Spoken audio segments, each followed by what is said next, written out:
paulan ng panahon, hindi maiwasan ang pagbaha. Pero may ilang lugar na tila naging normal na ang paglusong dito. Yan ang kwentong Kalyang Inalam ni JM Encinas. JM?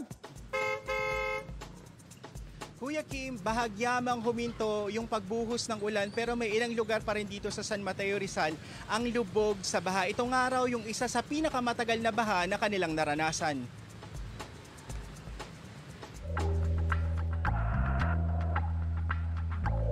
Sa gravel pit sa Barangay Ginayang sa San Mateo Rizal, ang baha hindi na nawala.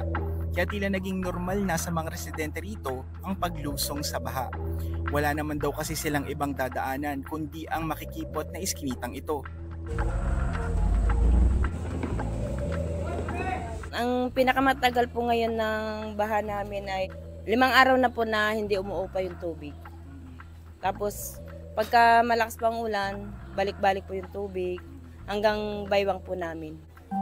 Ilan sa mga residente dito sa gravel pit ay kababalik lang sa kanilang lugar. Galing sila ng evacuation center para i-check din yung kanilang mga iniwang tahanan. Gaya ni Aling Belinda na naabutan kong inaayos ang kanyang mga gamit.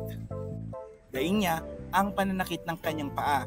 Dahil sa 5 araw na paglusong sa tubig baha, marami raw sa kanila ang nagkaalipunga. Sakit nga po sir. Pagka nagsusugat-sugat, hindi ako makapangalakal, wala pang biling gamot, sir. Hindi naman daw ganito katindi ang baha sa kanilang lugar noon. Ang isa sa mga nakikitang dahilan ng mga residente ay ang pagdami umano ng basura sa ilog.